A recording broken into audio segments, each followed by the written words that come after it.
Hello, MechWarriors, and welcome to the Mech Bay, where we fix your mech and fix your game.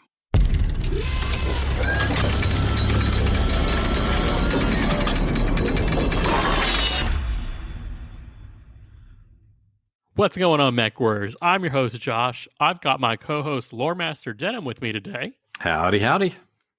And we are the Mech Bay Podcast, your number one source for all things casual to competitive BattleTech. And today, we're talking about injecting some chaos into our lives. We're talking about chaos campaigns, a little bit of turning points, and a little bit of spotlights, also known as ways to play missions in BattleTech, but specifically chaos campaigns. Well, I mean, it's because it's all based on chaos campaigns now.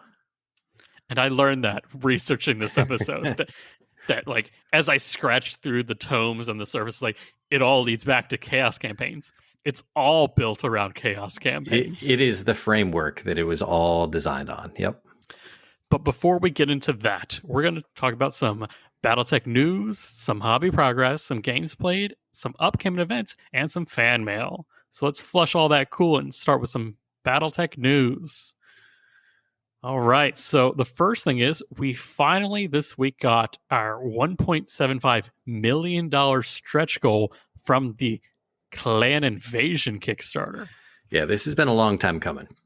How long? 3 years? About 3 years, yeah. It's been a long road getting from there to here. We'll say like 2 years from when it was supposed to have been delivered. That sounds reasonable. Like, I don't want to like ruffle too many feathers, but it's been a while. It's been a while. I honestly just like, cool, that's not happening. But so what they had promised to deliver for that stretch goal was a faction painting guide where each month they would have a living, quote unquote, living document where they would have a camo specs, how to paint this faction, and like a spotlight on that faction. And the first two that they said they would do in the original Kickstarter was the Smoke Jaguars and the Draconis Combine. So this week they delivered the Smoke Jaguar painting guide from Camo Specs.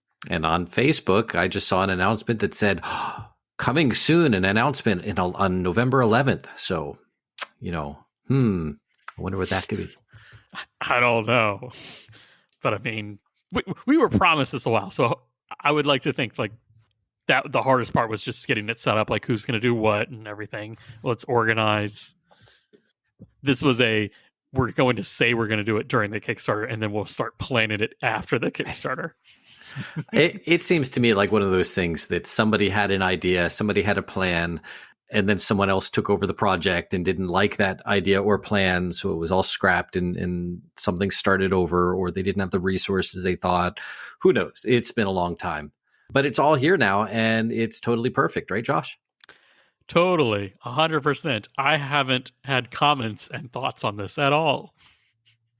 I'll let you go first. What did you think of... This was a free document. So first off, I'm going to say this was a free document. And by say free, I mean we paid for it in our $1.75 million in the Clan Invasion Kickstarter.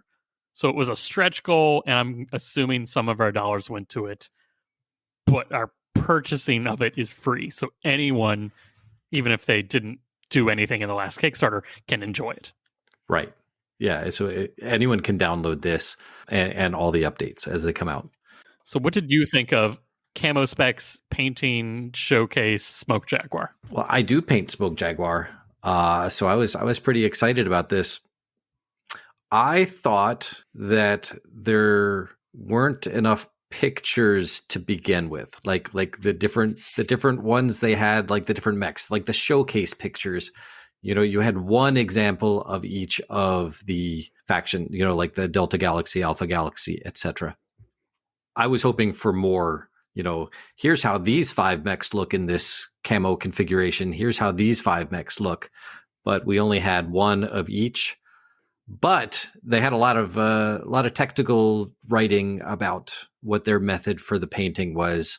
And I found that interesting, especially as someone who paints Smoke Jaguars.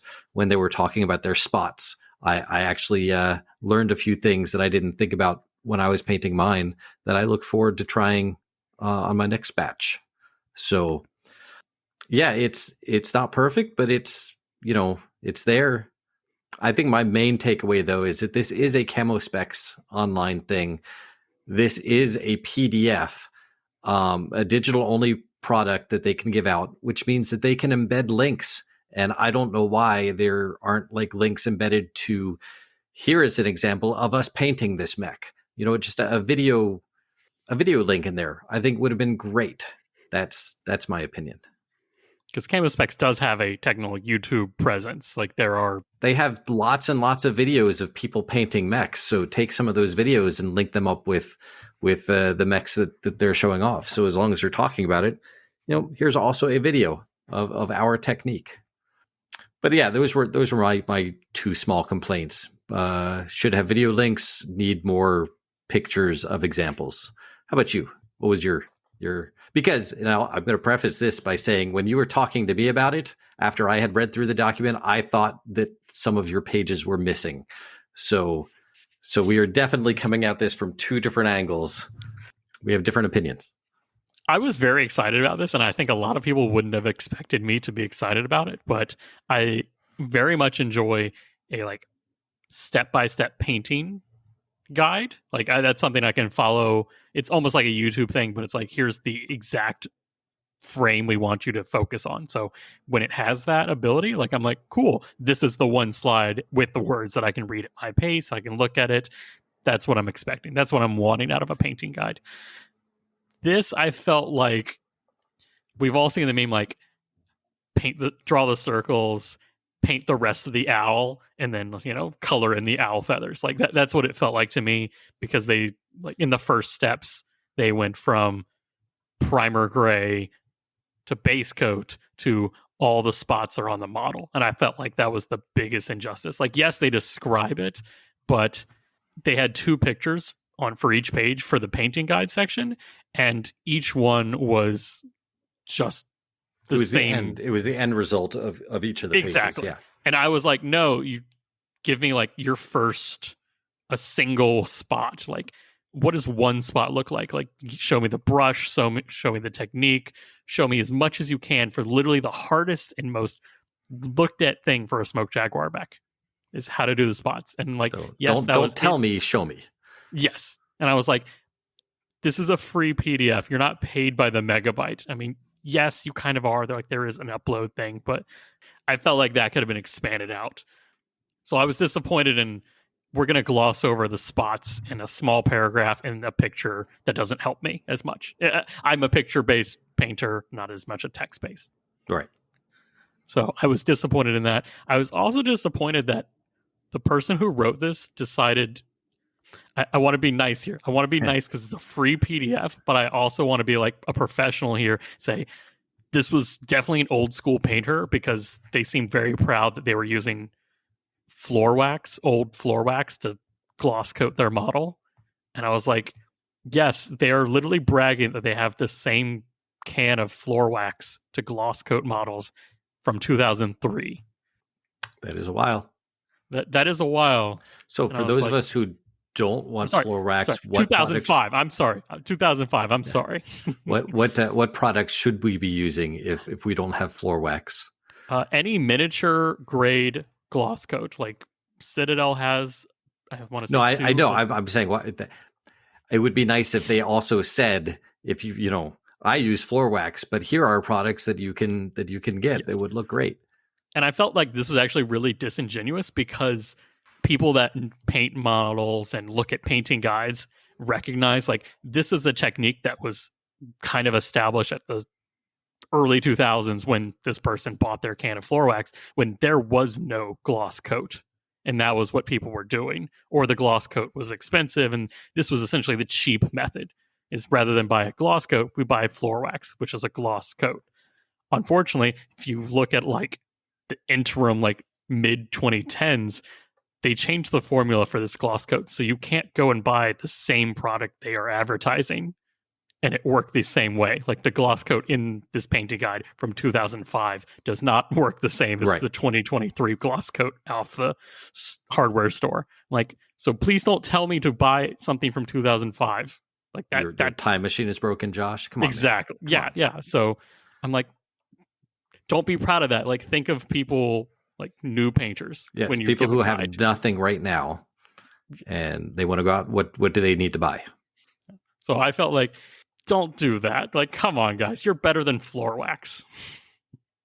Besides that, I definitely thought there could have been more pictures. I thought one picture of each mech per page was like the bare minimum. Like, mechs are 360. Show me what jump jets looks like. Like, none of these pictures show the back of the mech, and that's one of the things I really want to see. Is like, how are people painting jump jets? What are the things on the back? What are the greebles? Again, this is an online only PDF. There is no physical copy of this guide.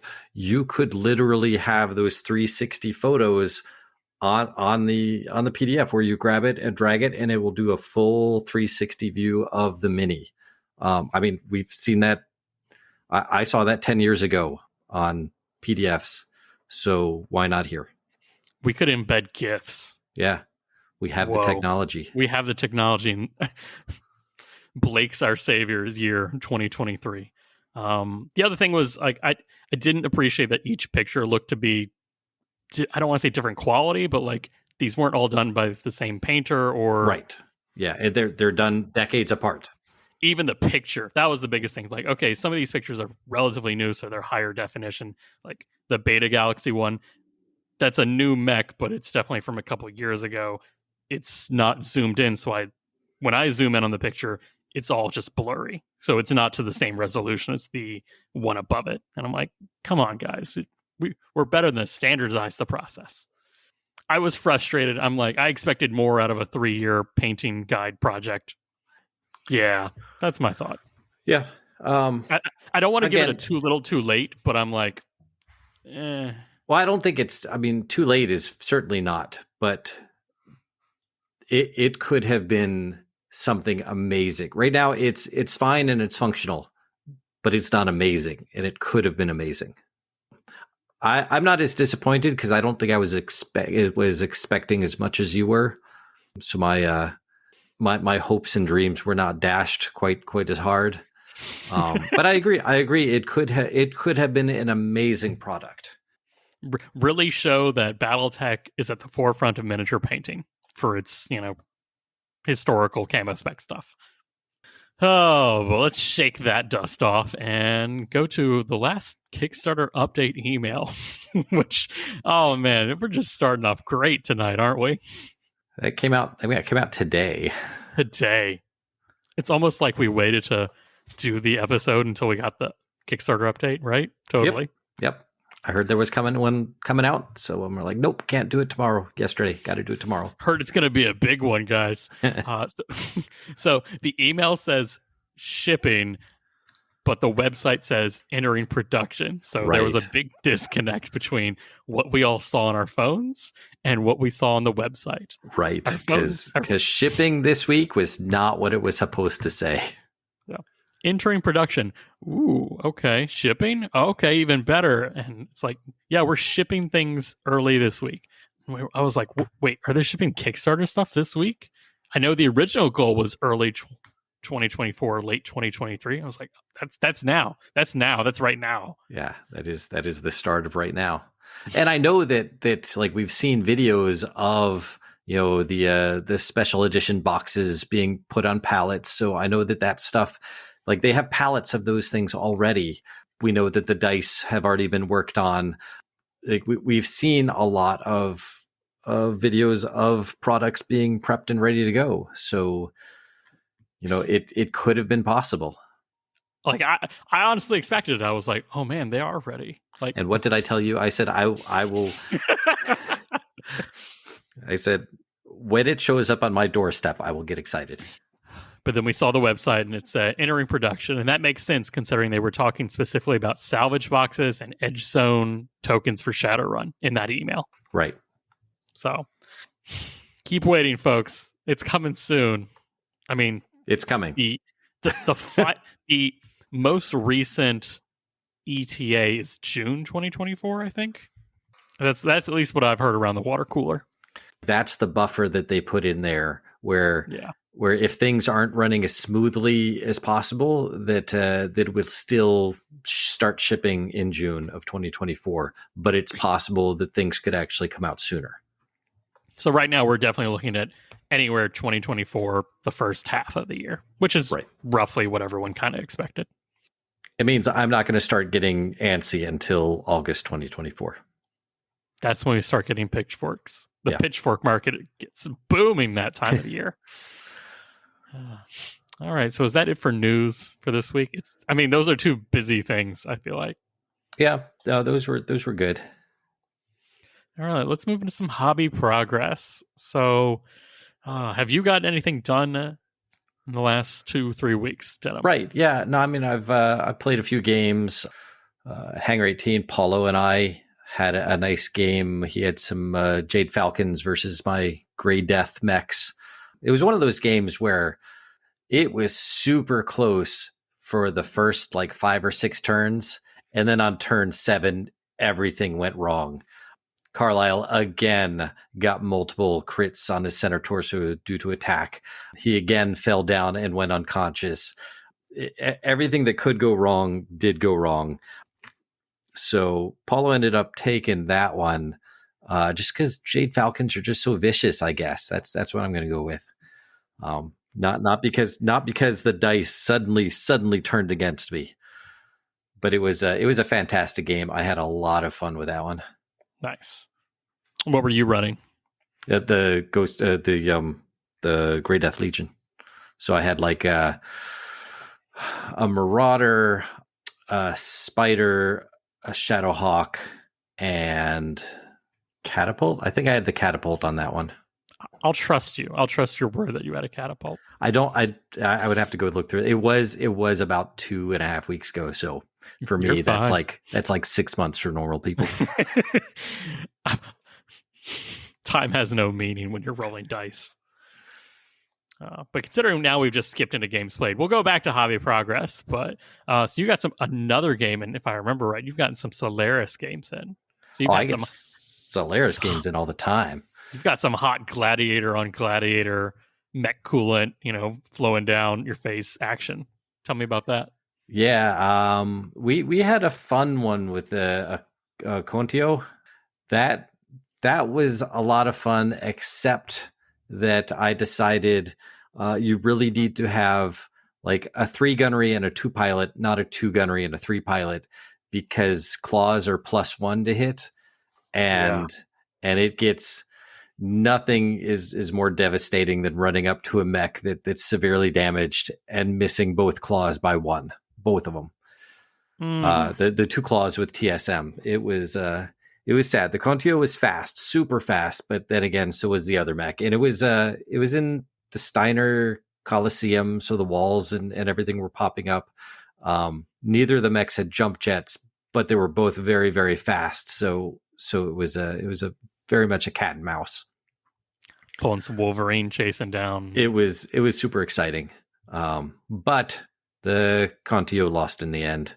Oh no. Yeah, it was it just couldn't catch up, and the moment, the defining moment would have been that one time when I was able to hit with the claws, because I only got to attack with claws once, and it missed both of them by 1 because they're claws. You need better dice, son. Yeah, I do. I should get some new ones. Oh man. For my games, I got in, I want to say 2 practice games for Southern Assault, which was really just hey, do I like these mechs in this list on the table? Because I think everyone knows I don't play Alpha Strike on the regular. That's something that I do the month before Alpha Strike, or the month before an event. I play it at the event, and then I'm back to Classic for 9 months out of the year.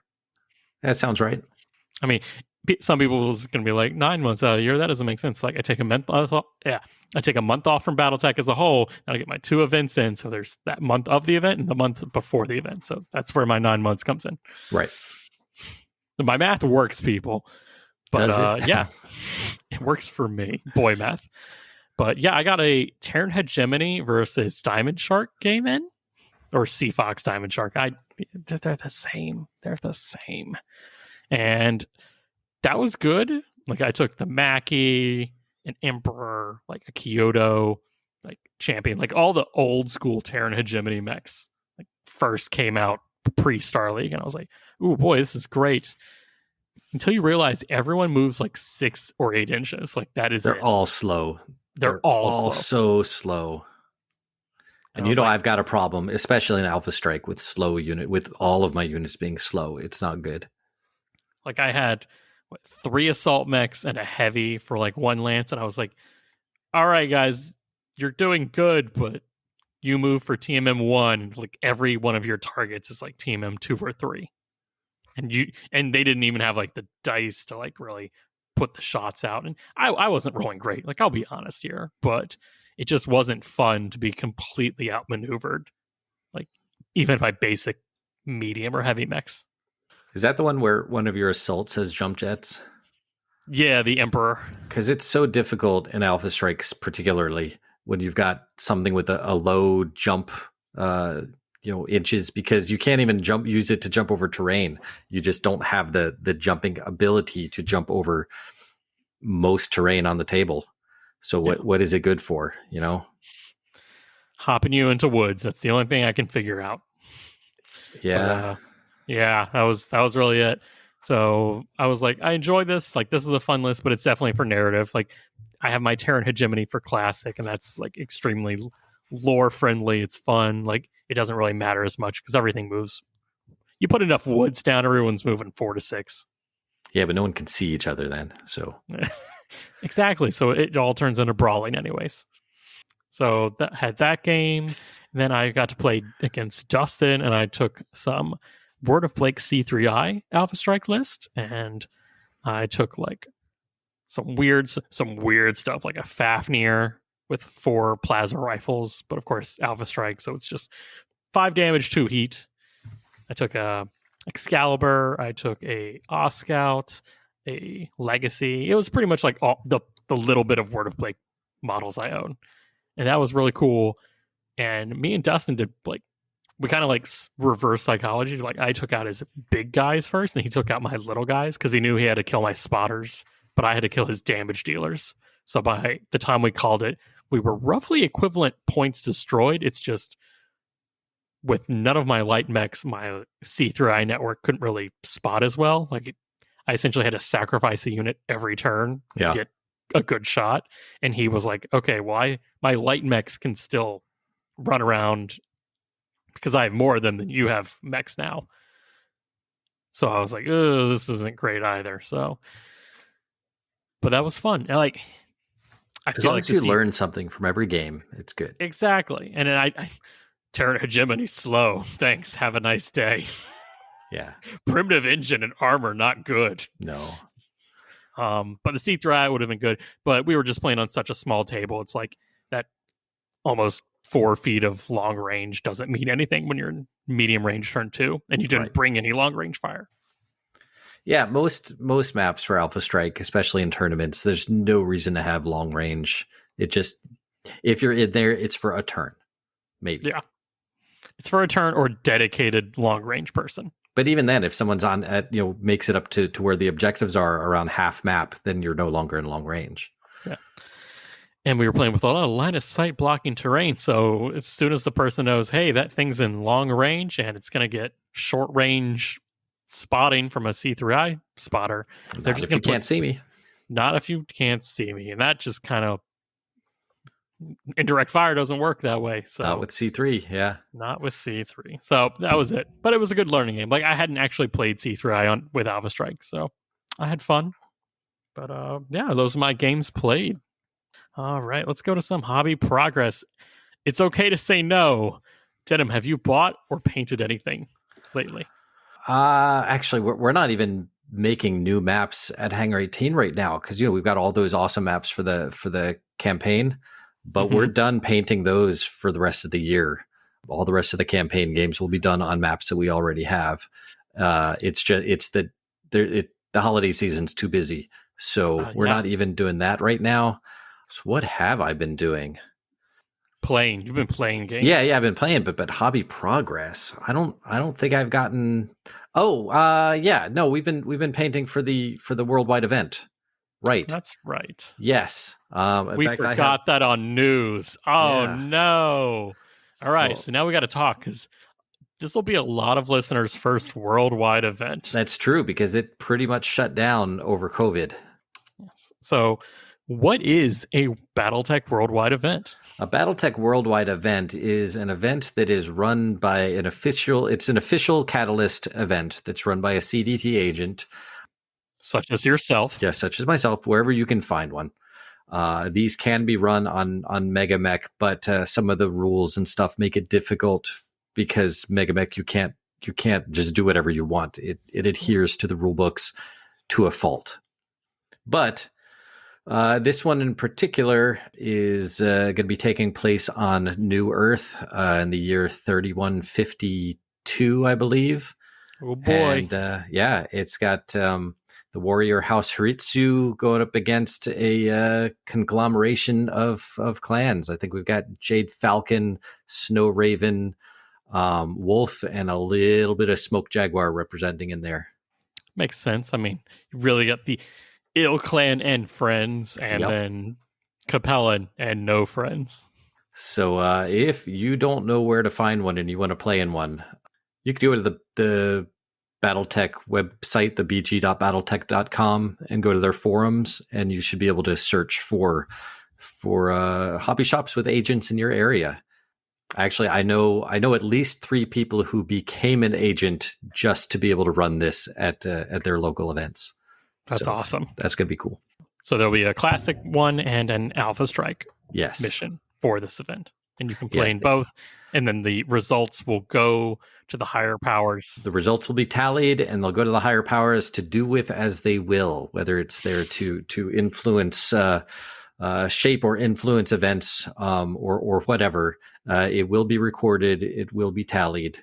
The event runs from October 31st to December 31st, so it can be run anytime during that time, and it can be run multiple times. I know that at Hangar 18, I believe we'll be running it more than once, just for stragglers or those who can't make it on the first day. Sounds fun. So, but yeah, we've been been painting mechs for that.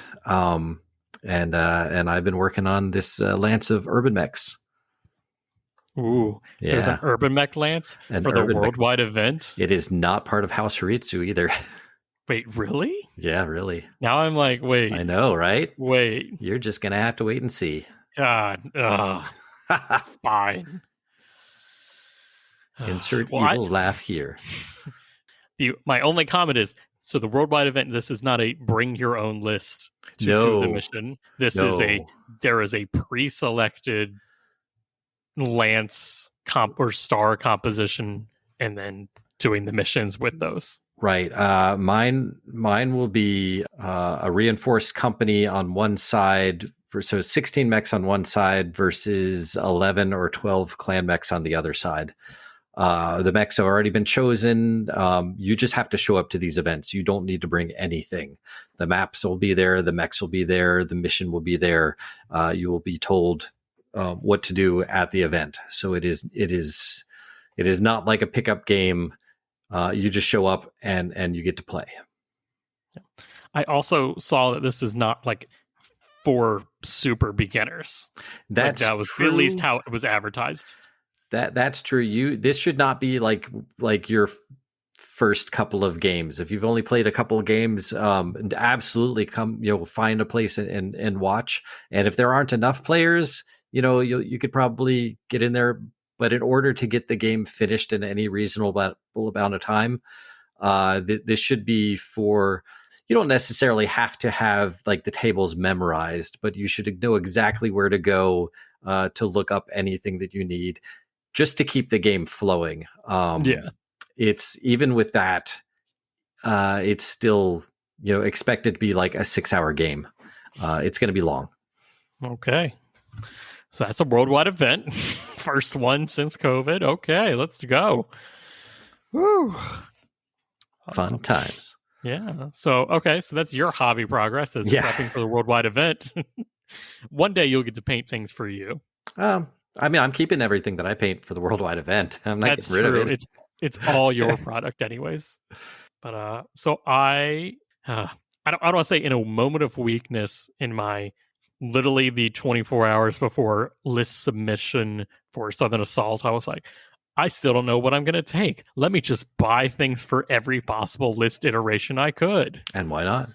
Yeah, so went on to Fortress Miniatures and Games, and I impulse buy, stress buy, one of the two. We're still trying to determine. Anxiety buy.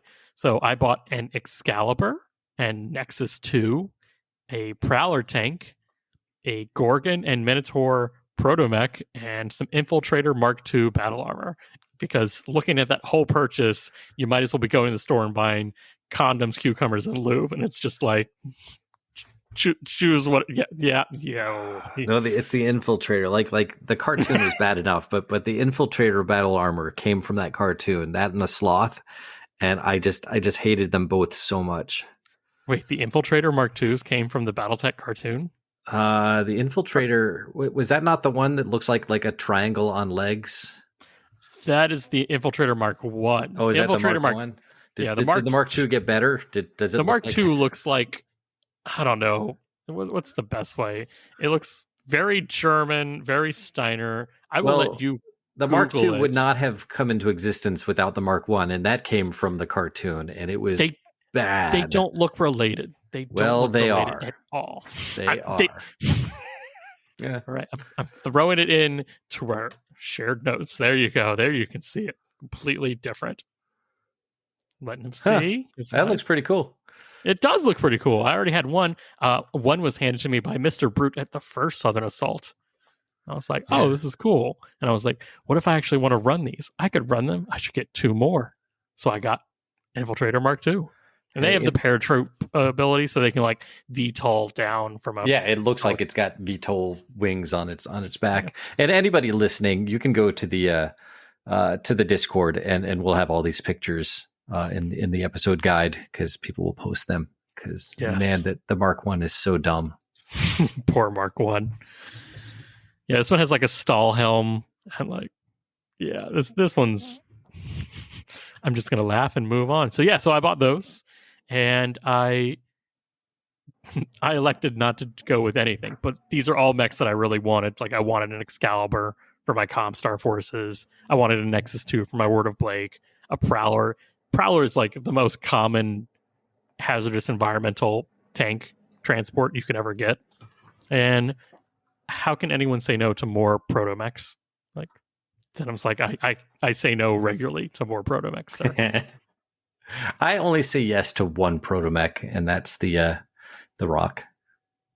That is the best one, but it hurts, but it is the best one. So thank you, Fortress Miniatures, for enabling my anxiety buying. All right, so that is hobby. I did paint some. I did paint my other rocks that I had purchased last time. Right. I'm still not happy with the paint scheme, which is like an off green. I think the problem is I want to do like an off blue, like a very light grayish blue. Blurine. A what?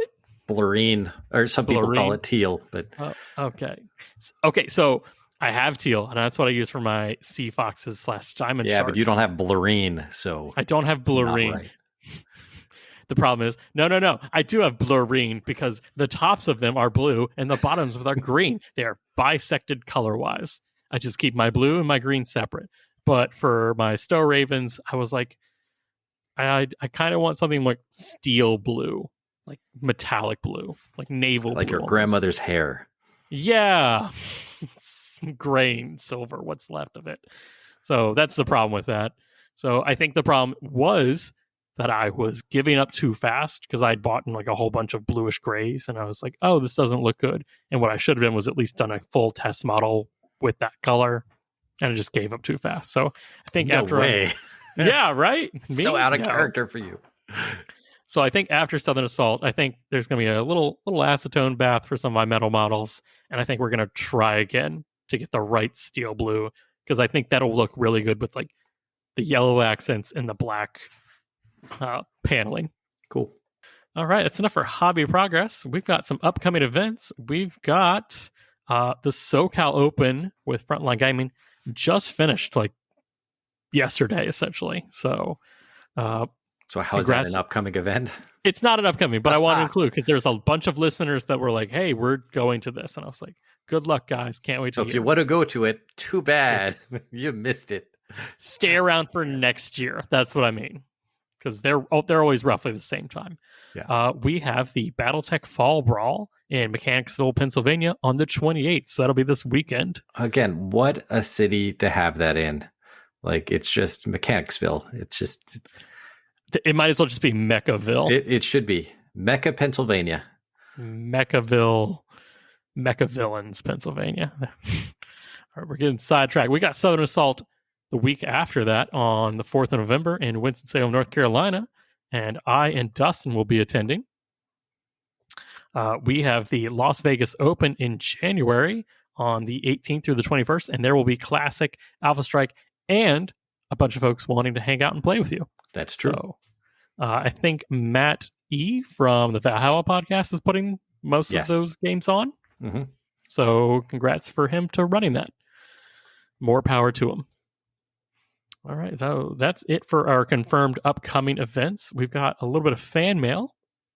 We've got Drayton Jones writes, hey guys, I've been kind of out of BattleTech for a bit because of school and whatnot, though I still go weekly to a little game shop near us. Shout out to the In Real Life Games in Hightown, New Jersey. But I haven't been playing at home or painting anything. Do you guys have any tips for getting back into things?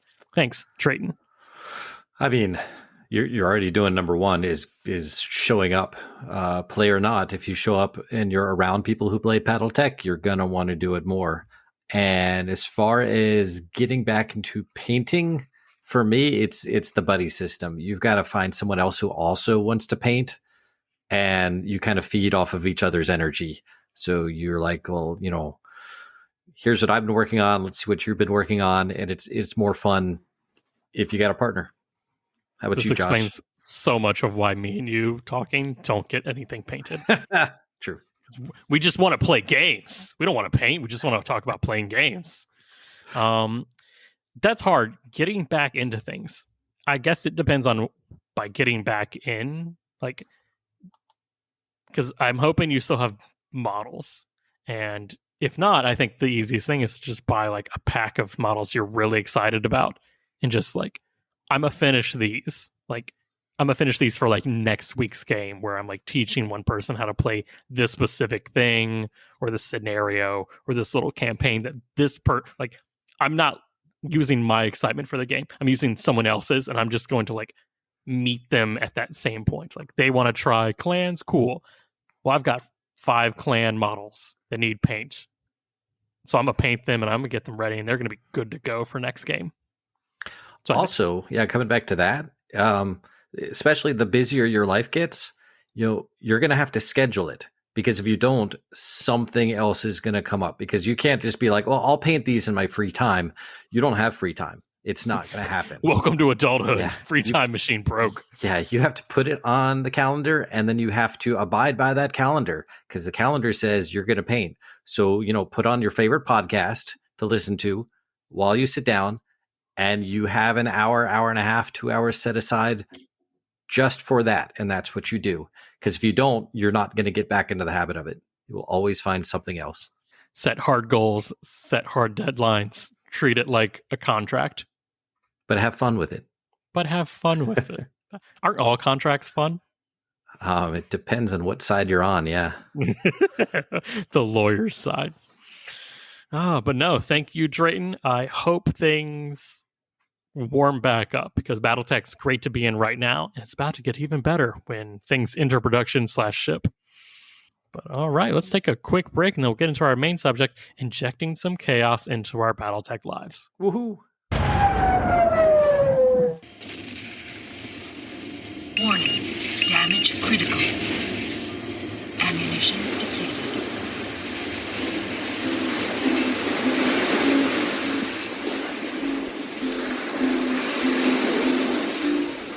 Welcome to the beaches of Canopus. Away from the chaos of the battlefield awaits rest and relaxation of a quality unsurpassed by the successor states. Trade in your cooling vest and Neuro helmet for a cold martini and a nap in the sun. Or perhaps try your luck at one of our sphere-renowned casinos. Indulge in free culture and arts in our renowned galleries while expanding your palate with tastes local and foreign at authentic high-class restaurants and bars. Everyone knows that the magistracy is unsurpassed in pleasure and relaxation. Book a transcendent experience with an agent near you and return to your life truly refreshed.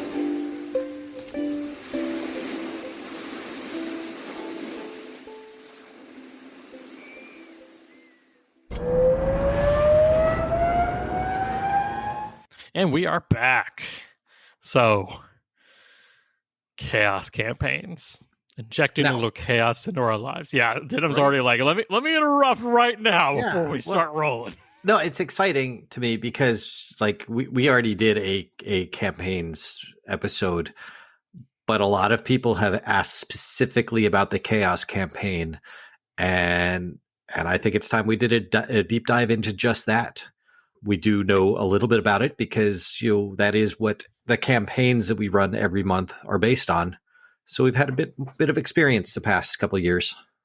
I think I've had like 2 people this previous like calendar week ask me about chaos campaigns and things where the answer was chaos campaign. Right. So and it makes sense because it is getting popular. Like when we started, there was 6 people who would show up, maybe less. Mm-hmm. And the last couple of months, we have had over 45, almost 50 people show up to these campaign missions, and people want more of them. So I'm not running more of them. I just can't do it. And greedy people. I will help people run them themselves, and I am happy to do it. What is the chaos campaign? And the answer that my brain kind of took me to was, this is what the official BattleTech mission setup is. The chaos campaign is a framework that all of the persistent campaign scenarios that Catalyst comes up with can work with. So it's one system that all of their products can adhere to if you're going to be playing more than one mission in a row. Exactly. It's like every turning point, every spotlight on every book that has like any narrative part attached to it, but also a tabletop way to play, is almost designed to be injected into a chaos campaign style game. Right.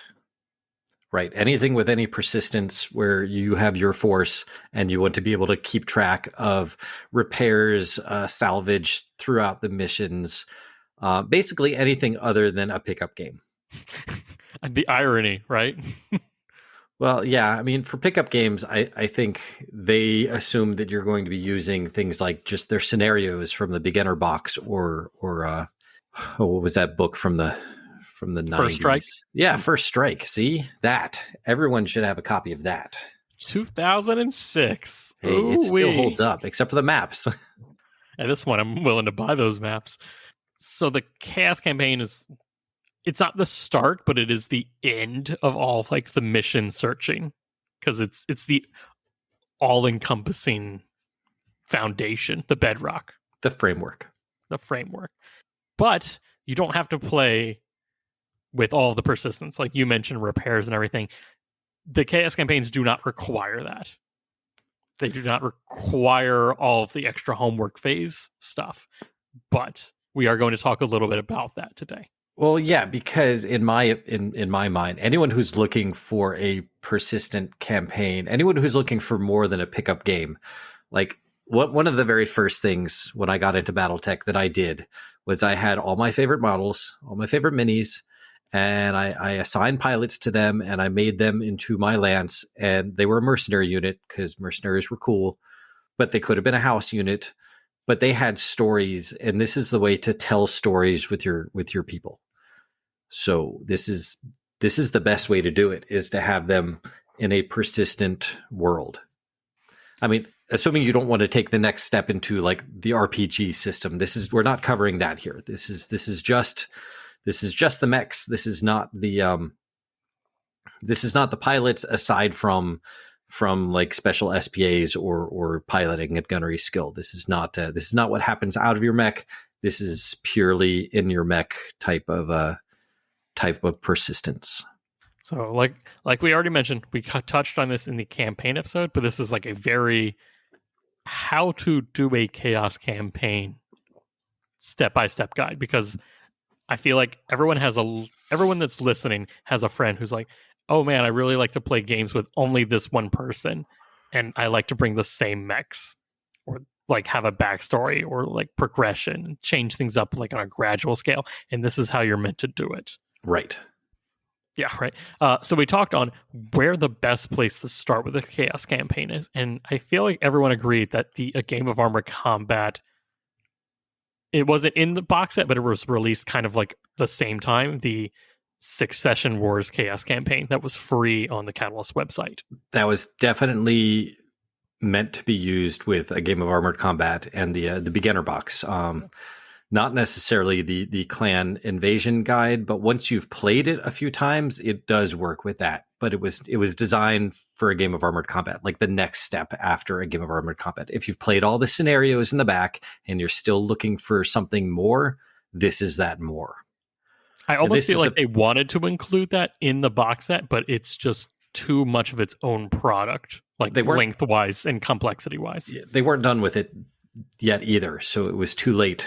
There was no way they were going to be able to get it into the box set because it came out quite a bit after, probably a year or more after the box set came out. Yeah, it felt like it was the same time, but you know, but it was not. So yeah, it has some things where you can definitely tell, because it is a Succession Wars document, which means that when they're talking about balance and how they're going to use tonnage for balance, it's okay. It works because it's all intro tech, and tonnage isn't that unbalanced in intro tech days. Yeah. There's the Banshee, which is like compared to any other assault mech is horrible, but in general, it works out really well. So tonnage is the way they do it in there, but you don't have to do that. The Succession Wars campaign almost assumes you're using the starter A Game of Armored Combat box and like maybe one or two extra mechs or units. All the examples in there are right out of that, and they might have the beginner box, so they might have like the Wolverine and the Griffin. At the time, only the Griffin. There was no Vindicator. So back in my day, the beginner box didn't have a Griffin, a Vindicator. Yeah. But then the next step, the next biggest, I'd say most well-known chaos campaign is the Two Kid campaign book. For some reason, I might have to check on that. I love the Two Kid campaign book. Is one of my favorite Catalyst publications, hands down. It is fantastic.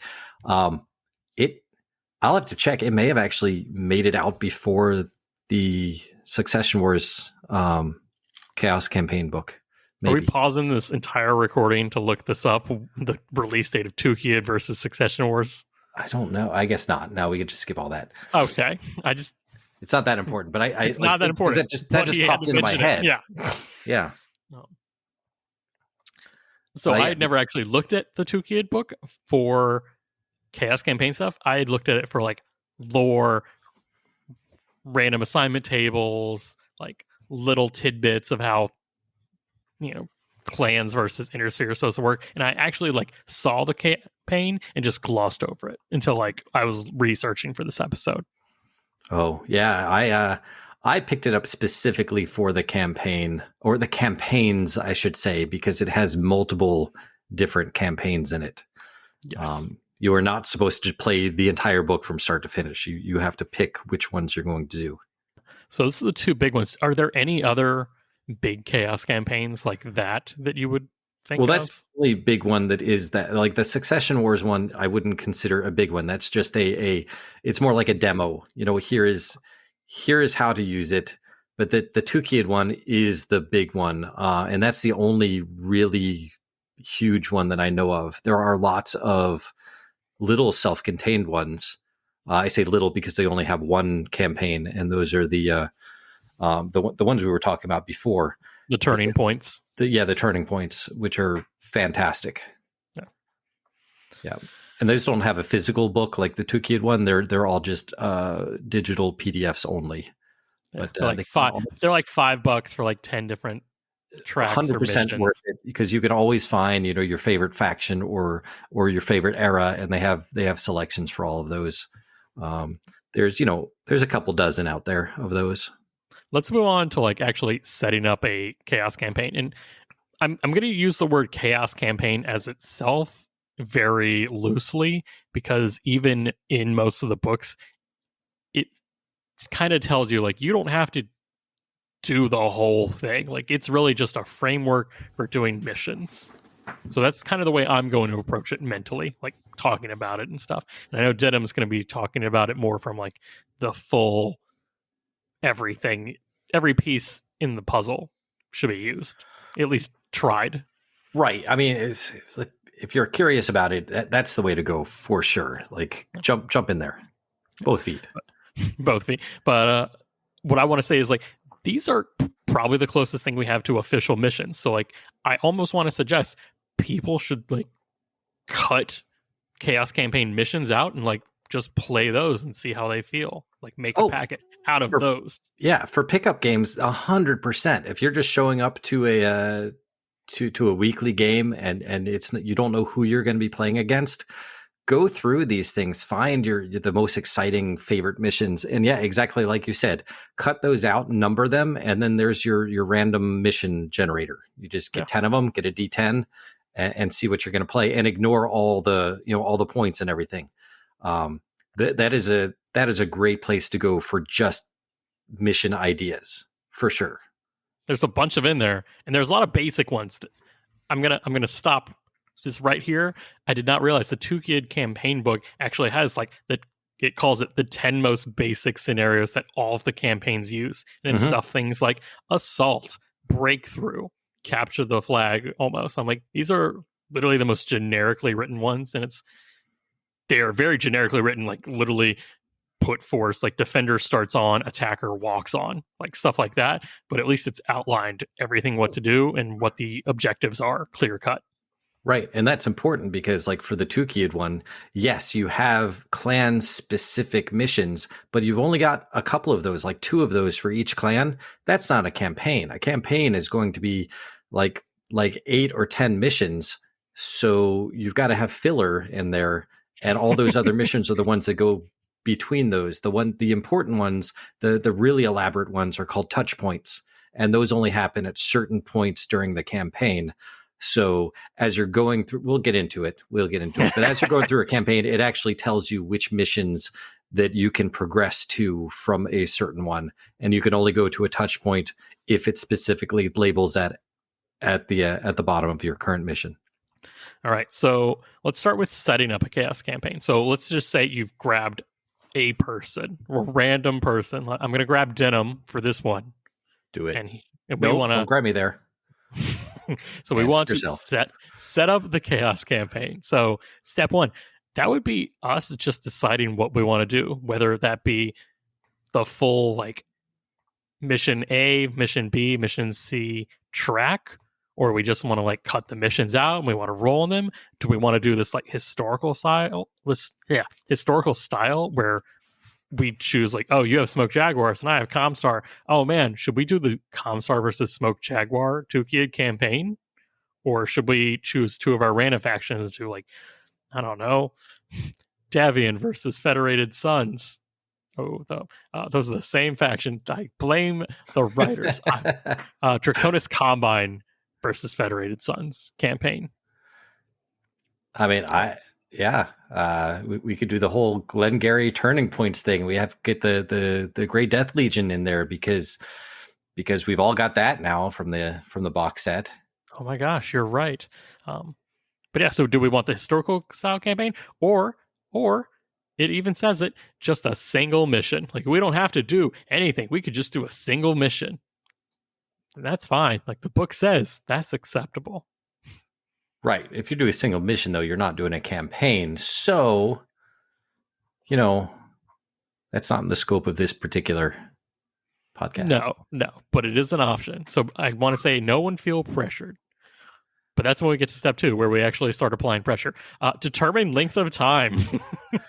Yeah. So that's a good point. How much time do we have here? If we just have an afternoon at the game store on a Tuesday, let's just grab one that sounds interesting and do a mission for sure. That's not, we don't have time to do multiple missions because we've only got a few hours. If you say have a whole weekend, you're just not doing anything that weekend, you can probably get out a whole campaign in one weekend. Other than that, we have to make sure that we meet up together every so often to do the next mission or two on the list. That's how it's going to work. That's the hard part. Time is the enemy. It is. Because technically you could do these over like Mega Mech, like randomly. 100%, yeah. You could set Mega Mech to fight the bot, playing as the bot. You don't have to be even playing the campaign. You could have the AI fighting it for you, and you just record the results. Right. That's Most of these mission objectives are programmable into Mega Mech. Yep. But yeah, so you had already mentioned like you could just play a single mission on it, and you're cutting out all the repair stuff, and that's fine. That's fine. No one's judging you. But also don't set unrealistic lengths of time. Like, we're not doing the entire 2-kid campaign book, and we're not doing the Succession Wars game campaign until one of us literally goes bankrupt, has to sell half their mechs, and then we're just like, it's kind of like Monopoly. Like, when do you call a game of Monopoly? Well, that's a good point. Okay, let's go to the one that the demo one, the Succession Wars Chaos campaign. That is not designed for it to be like a Monopoly. You go back and forth forever and ever.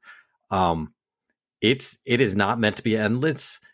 After 3 missions, you should be down to nothing. Like, all of your armor, you can't afford to repair it. Getting to the finish line is actually a celebratory event all in its own. Most of the games that you play, if you play it correctly, are going to break down before you get to a winner, and the winner is just going to be the person who outlasted the other person, who could actually field mechs on the 4th mission. They should only last 3 to 5 missions total. At least the early ones. I'll definitely say when I was on mission 4 of my Succession Wars campaign, I was like, why would anyone fight these Succession Wars? None of my mechs are in good condition. I'm practically broke. I'm selling like the top most expensive mechs and the cheapest mechs to like meet somewhere in the middle so I can repair ShadowHawks. Right. Like, Those this isn't fun anymore. This is logistics. I didn't sign up for this. 100%. Logistics is the key. But yeah, it's fun in the way that if you enjoy that, it's going to be a lot of fun. If you will see why in the Succession Wars there was more honor. I say in quotes, and what I mean by that is, oh crap, I took some damage. I'm going to leave the field. It's not worth it for me to fight out here. I'm not going to sacrifice 3 mechs in order to hold the field and be able to salvage 2 mechs. I'm just going to take my 3 mechs and I'm going to leave, and we'll just call it a day. It's a whole different battle when you're fighting in a way to keep yourself fighting in the next mission as well. You have to think about more than just where you're at right at that moment. It's a whole different mindset. Do you happen to have like an idea of how, like, the average person, like how many games you should plan a campaign going? At least a chaos campaign style campaign. If it's your first one, 3 missions. That's what I would say. I would say do 3, reevaluate everything after that. Right. Because you shouldn't have much left. If you've never played before, you're committing way too many forces way too early. You shouldn't have anything left after the 3rd mission. There's a reason why Gauss rifles, AC-20s, all that, they go right to the head, and man, that mech is destroyed, quote unquote. Not truly destroyed, but it's destroyed. But if you salvage that, you could at least sell that one. Yeah. That's right. You take your opponent's models, you sell them on eBay, and then you buy more mechs.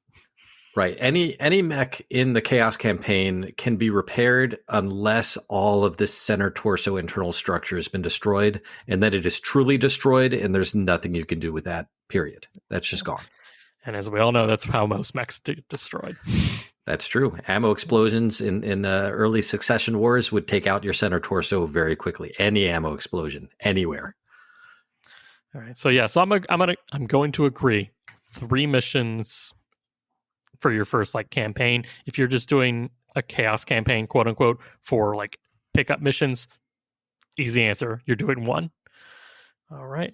Next step: pick your faction and forces and your alternate rules. Right. Get those out of the way to begin with. Because each Chaos campaign mostly has like, okay, if you're doing the Draconis Combine versus Federated Suns one, if you want to stay lore correct and historical and use the random acquisition tables inside of it, someone has to be a Draconis Combine, someone has to be Federated Suns. You can't have, Clan Hell's Horses in there because it just doesn't work. There's probably a better campaign for that. Hell's Horses does have a specific turning point book. Was it the Tashunka? I'm not going to even try to pronounce your names. Nope. It's new. It's relatively new, if I remember correctly. It's like last 2 years new. So it's actually like pretty good. I've read through it.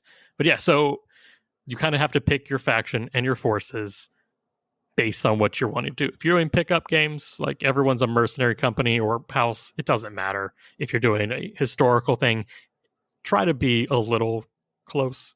I'm not saying you have to paint all of your units to that faction, but you kind of have to approach it as like, all right, who's going to be Fed Sons in this scenario? And it just has to stay you. Right. So that's not too tough. The alternate rules, this is where you would pick like, okay, how deep do we want to go down the rabbit hole? Do we want all the repairs or do we just want to play 3 games? Because if you're playing 3 games, you almost don't need to.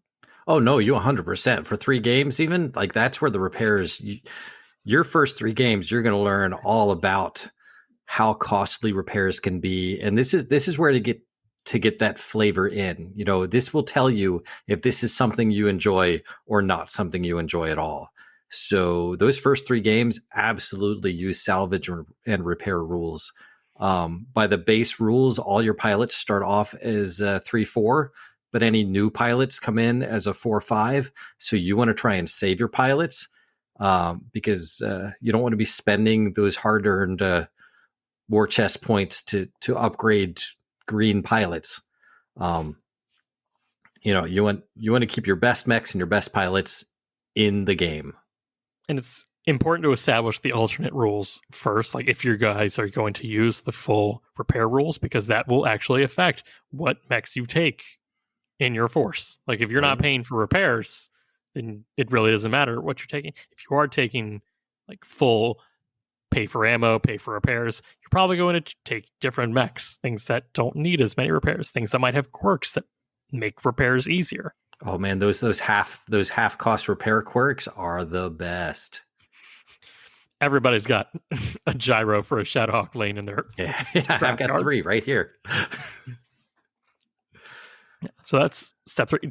So Denham would say, just do the whole thing for those 3 missions. Just 100%. Taste it. Yeah. Okay. Yeah. Yeah. You don't know if you're going to enjoy it unless you jump in. And if you're only doing 3 missions, expect to not make it past 3 missions, but be like, okay, I understand this is way more complicated or way more involved than I thought. And then you can go in with both eyes open instead of just with preconceived notions. You should definitely give it all a try and see what's out there. And then decide, you know what? I don't really want to do repair rules.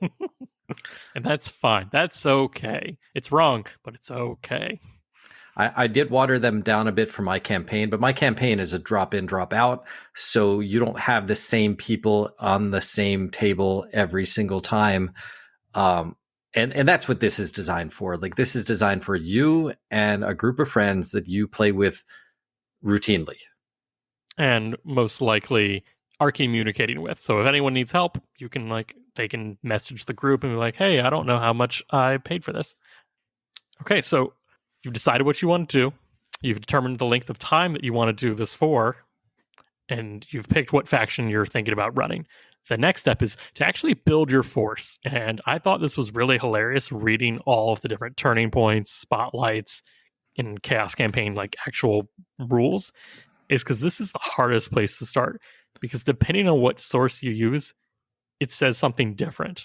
And That's true. That's true. And you say that like reading the actual, not just the turning points, but the Chaos Campaign is found in several different spots. One is that there's a free Chaos Campaign PDF. There is the free Succession Wars campaign PDF that actually has missions in it. There's the Tukid book that has it, and then there's a whole section in campaign operations. All of them are slightly different, and they all say no two campaigns are going to be the same. Talk this over with who you're playing with, and decide which one of these slight rule variations you want to go with. Some of them are very minor. Some of them are just how many points it costs to do different things. Some are wildly different. So pick one source and just stick with that one. Make that one your Bible and ignore all the others. That's what I say. what I thought was hilarious was the turning point and spotlights literally had written out, players should feel free to balance the number of forces in each track as they see fit, whether by battle value, tonnage, total number of mechs, or whatever else suits them. And I was like, don't hand me the entire buffet. Like, hold my hand a little bit. Like, tell me we're eating dessert today. This feels like the boardroom where they were having this discussion is one of those things. It's like 3 a.m. and they're like, how are we going to balance this? And we're like, let's let them balance it any way they want, just any way they want. Everyone's happy. Yeah. We won't piss anyone off because we won't help anyone. I was like, thanks. So that's what it says in turning points and spotlights. It also says that in one of the other ones that I read recently too. Yeah. Oh yeah. Succession Wars tells you to pick mechs you like and balance each mission track by whatever you like. Tonnage, BV, and it literally says whatever. And they said that they were balancing it by tonnage in there. But again, that's okay because it's all intro tech. I wouldn't do that in the real world. Like once you get out of intro tech, don't do it by tonnage. Yeah. Because for that one, all your pilots are going to be roughly the same. Right. So, and for Tukid, it gives force point cost, which is its own ambiguous cost, which doesn't have any relation, like if you search any other thing. And that was really confusing. That's why it kind of turned me off. But then it gives like pages down. It's like it gives a BV or PV conversion because it understands at least most people are going to build a big clan force or big Comstar force using the most commonly able to build forces with, like if you're using Master Unit for Alpha Strike or Mega Mech for battle value. Right. This is partly because all of the missions are balanced based on percentages of your force total, whether it be tonnage, BV, or whatever. So that is why they don't give a direct, clear build a 40,000 BV force. Right. It's supposed to be scalable, is what I was going to say. It's supposed to be scalable from anywhere from a lance to multiple companies. As long as you've got the time and the space to play it, this system should scale. But in doing so, they can't say, okay, grab 10,000 BV because it's dependent on the scale. Yeah. So it's very difficult to nail anything down while leaving it open ended enough for everybody.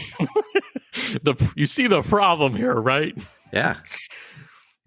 Yeah.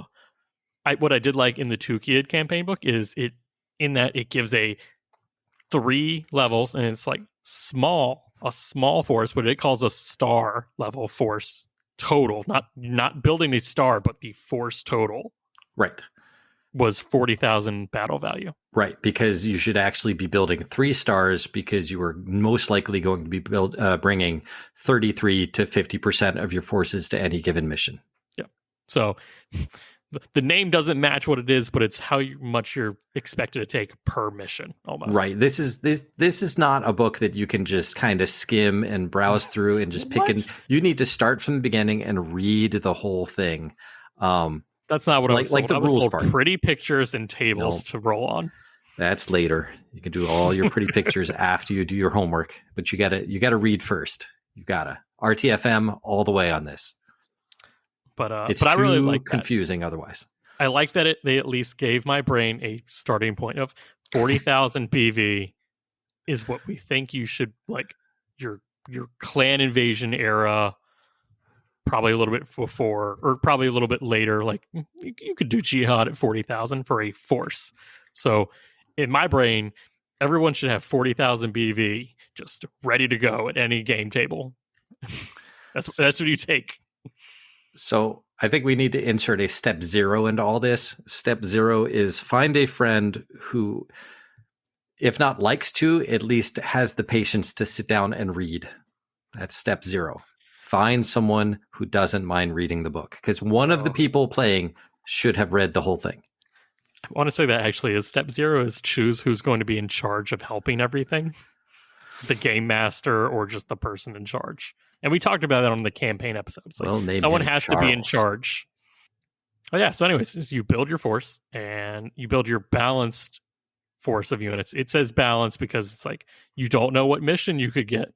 So take a little buffet selection of everything. You want some light mechs, some heavy mechs, some assault mechs, some infantry, some vehicles if you're doing that. And that's where hey, are we doing a campaign with vehicles and infantry? No? Okay, don't pick those.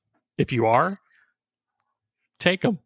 And Tukid is super nice about that too, because you don't have to worry about that. You just worry about your mechs. And if you want vehicles, that's one of the places where BSP vehicles was first introduced. So they just came in as you are allotted this many BSP for this mission, and you could either get airstrikes or you can spend it on infantry and vehicles. And they're disposable because they're just there for that mission. If you want them for the next mission, you have to spend that mission's BSP points on those. So I really, really liked that concept when it was introduced in Tukid. I'm not repairing infantry. That's what letters or Purple Hearts are for. Now, in campaign operations, there are totally rules for repairing infantry platoons between missions, because that was all done with Total Warfare. So no BSP stuff in that. So too long. Don't listen. Make like 40,000 or whatever number or whatever quantifying unit your group likes. Tonnage, battle value, point value, or just random acquisition tables. And then you take the average, stuff like that. Go for it. Build a force. And also, to that. Don't worry about putting them into lances or stars or level 2s either, because when a mission comes up, you're drawing from your total number of forces, like a percentage for your total number of forces, and you can mix and match then. You can then decide what 4 mechs you want to bring as a lance. You don't have to bring that lance. You just bring 4 mechs and make them into a lance. So you don't have to worry about any of that to begin with. Yeah. I thought that was kind of nice. It's like you're not picking your forces for each mission before you play the mission. No, you're building the roster. This is what's on the dropship, and this is what you get to take on each mission. Right. So the primary person in the mission will have a percentage of their total forces they're allowed to bring, and then the other side will have a percentage of that player's forces. Normally 100%, but it could be more or less depending on the mission. So one of them, you have to pay attention. You have to read the mission briefing. One of them is the percentage of their total force, and the other is a percentage of the opposing player. Yeah. It always balances around one of the other people. Yes. Ugh. Well, if it wasn't balanced, then it wouldn't be a fun mission, because only one person would win. I just assume it's like, oh, that's what everyone should take, but it's not always.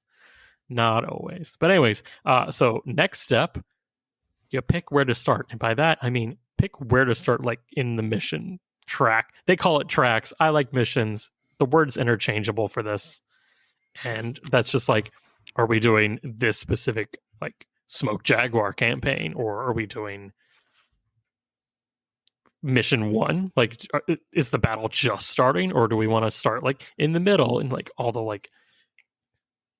Yeah, why they call it tracks though is because, like I said, certain It's a railroad, missions, and we're stuck on their railroad. well, yeah, certain missions can only go to certain other missions when you're playing. So if you're playing it in a campaign style, when you finish, let me pull up an example right here. For example, if you're doing that Succession Wars campaign, you start with a meeting engagement. The only two options you have from that are a breakthrough track or a pursuit track. You can't go from a meeting engagement to a counterattack, or an assault track. You just can't do it. So it's a track because it leads from one to the other with a couple branches depending. So when you finish a mission, it'll say, a recon. Well, from a recon, you can either go to a meeting engagement or a defense type of thing. You only get a certain number of options. Yeah. So this is, first off, that's called a railroad, sir. Because you're on tracks. Because I'm on forcing track. you. Yeah, it's forcing you to go in a direction.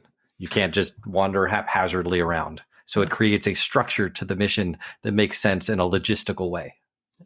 But there's no reason you have to start at track 1. True, you do not. And depending on what mission 1 is, and depending on what everyone's experience is, there's no reason to. But that's optional. And I just need everyone to know you have the power in your hands to not start at mission 1. This is your game. You can literally do whatever you want, as long as your friends agree, or they won't be your friends anymore. After step 5, where you've picked where to start, step 6, you start. That's right. You start playing that track, and you pick the map sheets that it says to pick for your said campaign. I think it gives a suggestion, like everyone should have like 1 sheet per person. It's like at minimum you're playing on 2 sheets normally. Yeah, I mean, it's for most games you're going to be playing on 2 map sheets or 1 battle mat. For some particularly large battles, you might go up to 4, or even the BFG if it's like a really, really big track. Yeah, but a lot of those tracks actually say like this one should have 3 sheets, and attacker places the first one and defender places the second one. Some specific mission types will be set up differently than your standard. So just follow what the mission states, and then adjust accordingly.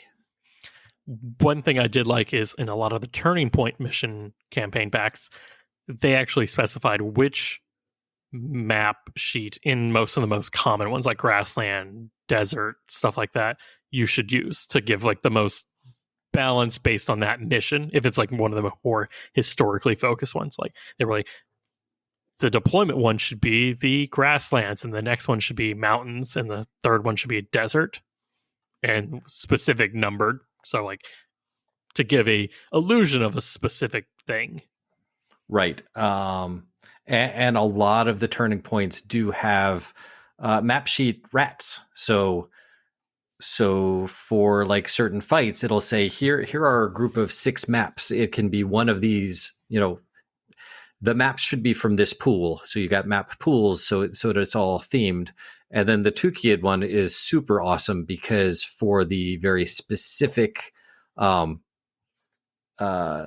major battles for each of the clans, you actually have special maps just for that. And those are some of the coolest maps I've played on.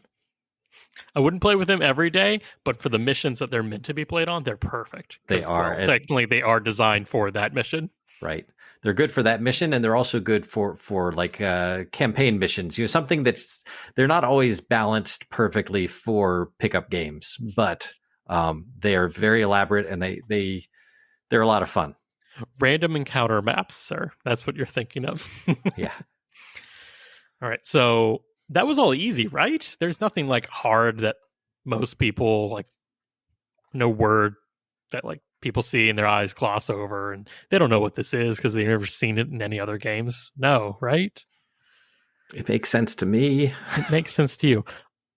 But help me understand War Chest, because this is what everything in BattleTech's official missions are designed around. And that was just something I wasn't really like expecting to see, that every mission has War Chest associated with it. And I didn't realize until I understood that every mission is meant to be played with a campaign that uses War Chest systems. Right. The War Chest were designed for the Chaos campaign. Yes. So every mission has War Chest because War Chest was designed for campaign, and they want every mission to be integratable to Chaos campaigns. Right. So when I started, I didn't understand that or how to use it because I was a pickup game player. So what does War Chest mean to you? What is a War Chest point to you? Now it's essentially the tax and the objective point. Like, I understand it is the cost to play the mission. Like, oh, this mission cost me, 5 gold to try, and then I could get 10 gold from it. Like, it's very quest-like in that regard. Okay, interesting. It's so much more abstract than even that. Like, if you're reading about it from the official source, it says the War Chest point system is an abstraction of the rewards and opportunities that arise out of combat. More than merely a monetary concept, the War Chest also represents factors such as renown, contracts, and being at the right place at the right time. It represents opportunities, whether to participate in a particular battle, fight under certain environmental modifiers, or acquire a battle mech. So it is more than just money. It is an abstraction of all the political, logistical, all the bribes, all the money that you have, all the reputation that you have. All of that is just combined into this one resource they call War Chest, because it's everything. It's everything that makes a complex geopolitical system run, because like BattleTech is just too complicated to just say, oh, this is C-bills, because it's more than C-bills. Like, it's so much more. But everything costs C-bills. Just give me C-bills and I'll buy mechs with their sticker price and all that. I don't know. It's not how this works, is it, Denham? Well, there's conversions, but it all has to be converted back into War Chest points to be able to use it in the campaign. Because you've got War Chest points, which then can be converted into supply points, which is actually what you're supposed to be using to upgrade your mechs or to buy new pilots and to do your repairs, which you'll have to convert back into War Chest points in order to buy your next mission with War Chest points. But if you want to get really, really granular, you can take those supply points and convert them into C-bills. If like there's something specific that you need to assign a monetary value to. So it is also, just like everything else, very scalable. It is the most generic currency they could give us. Mm-hmm. Because most of the time, War Chest points are all you're going to need. And if you want to get complex, then supply points are where it's at. You shouldn't have to go down to C-bills unless you're taking everything very seriously, and the details are what excites you more than the actual mech battles. That's when you're playing with campaign ops and you're like, spreadsheet simulator 9000 is your hobby. Fun. Yep. Are you an accountant? Do you have too much free time? If you don't use Excel because the spreadsheet that you wrote is so much more robust, that this is for you. So you mentioned that you can use the War Chest points to actually pay for the mission. That's like your travel funds, the bribes, everything. Correct. To get to the mission. Yep, that includes drop ship and jump ship and what rank you are, like what kind of favors you can pull. Like, it's all of that stuff. So that always confused me because I was like, I just wasn't used to buying things, like buying the ability to play. Right. It's just exchanging resources to get yourself to the mission that you need to be at. It could even be like, it represents your spy network, like the resources you spent on paying your spies to find out when this particular unit commander was going to be in a particular area. So now you have that information, and that's why you happen to be on that battlefield at that time for that mission. What I did like was, so let's say I pay 200 war chest points to play in a specific track. The objectives could give me 400. So it really rewards me for playing the objective in there and not just dropping mechs on the table, making pew pew sounds, rolling dice, and like, oh, well, I lost. That's cool. No, this is a game about logistics. The fun is secondary. Right. So you got your objectives, which give you the most number of points. You do have some optional secondary things that can give you bonus war chest points. So like if you want to play it at dusk or in the mud, it's going to be a harder mission for one side, but that side will get more war chest points as long as they achieve at least one objective. So you have to achieve an objective to consider that mission a success enough for you to get the other benefits from it. Yeah. I think the one I saw the most was start with more damage on your mech, like literally roll 2d6 damage applied to your mech before you even started rolling dice. Yep. I was like, that's rough. But then I saw it's like, oh, this doubles my war chest points rewards.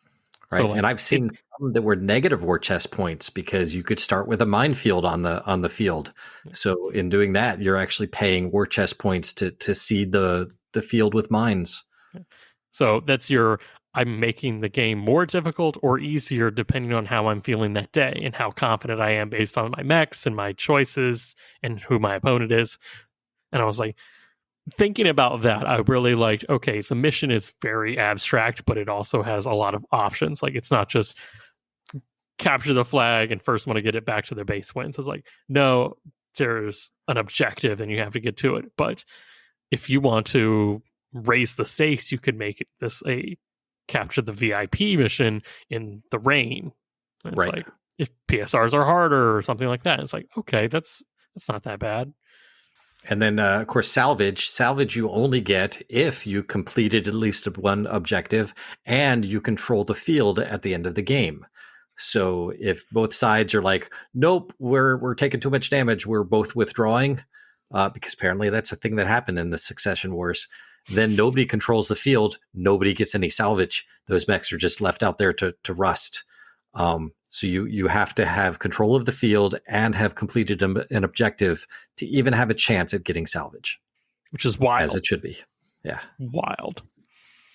So that's war chest points. That's what I would consider the hardest part about Chaos Campaign, is not starting it, not finding people to play, not establishing how much force I should make. None of that. Just understanding the most basic point system that BattleTech uses, which is a all-purpose currency. That's the best way I can put it. Yeah, so that's my big parts of how to start a Chaos Campaign. Do you have any thoughts or things you would like to add to that, Denham? Yeah, the Chaos Campaign, it's one of those things that I wanted to play for a long time. I read about it. I made forces for it, but I didn't have people to play it with for years.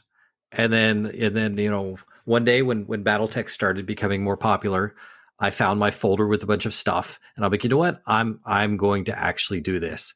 And the first time I tried, it was a mess. And I had read the rules. Like, I knew how the rules worked, but actually playing it, I'm like, this is crazy. But by the third time I played it, it all made sense, and it was actually a lot of fun. So much so that I designed my campaign system around it, and it's just so much easier for me to manage everything in that because I'm using this framework that was already designed. So those are my thoughts. My big takeaway is, if you don't like Chaos Campaigns, you should at least read it to understand that this is how the majority of BattleTech missions are kind of written around. So if you at least understand the framework, you can kind of take any product any mission pack or whatever and kind of see how it is and adapt it to your own use. So there's no escaping the Chaos campaign. Yeah, it's there. It's there for forever. It is an integrated part of this balanced breakfast. You rip off the, wallpaper and it's the foundation. It's in the framework of the house. And it's only been out since, I guess, the early 2000s. Early 2000s. Yeah. But it, like, once you've done it enough times and you're like, oh, this does make sense. This I would say start with the Succession War Chaos Campaign PDF, and then if you like that at all, go straight to the Two-Keyed one. The Two-Keyed book is really good. So yeah, I mean, begin with the Succession Wars Chaos Campaign PDF, and then if you like that, go right to the Two-Keyed book. The Two-Keyed book is fantastic. If you like clan invasion stuff, it is the most robust.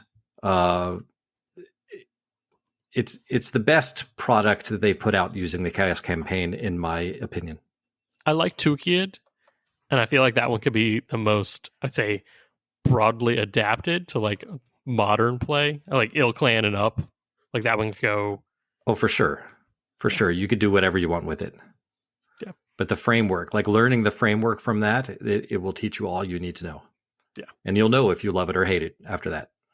All right. Do we have any other thoughts or questions on injecting a little chaos into our lives? No, I'm available on the Discord if you have questions. Just DM me on there. I've done this quite a bit. I am happy to help anyone who's trying to get into a campaign or start one on their own. I'm happy to help them through the rough patches. Yeah. And feel free to email us. And by us, I mean me, and then I will forward it to Denham so he can answer. Because I've done these. And I liked them, but he's done them all, the whole 100% of the book kind of stuff. So, and where can they email us, Josh? They can email us at the mechbaypodcast@gmail.com or on Facebook at the MechBay Podcast. Do it. Yeah. I'm waiting to hear from everyone.